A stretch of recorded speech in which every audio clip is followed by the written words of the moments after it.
So it occurred to me randomly that while I'm here giving all this information out to all of you, which I love, that I could also ask for help. So, on certain topics where I'm just not sure the answer and there's controversy online, I guess we could have equal controversy in the comments.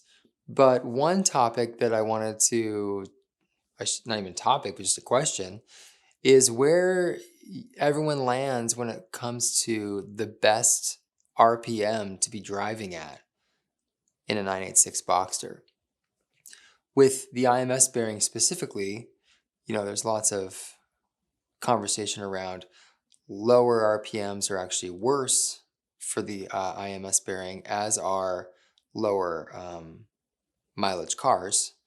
But yeah, so it's just an interesting topic. It took me a while to get comfortable driving at a higher RPM.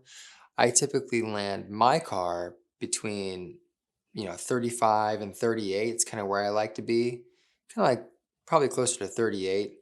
It's weird to me because I'm not used to that, but it definitely feels like that's where the car likes to be. And then if you have to like make a move, that's where that pickup starts to really kick in above 4,000.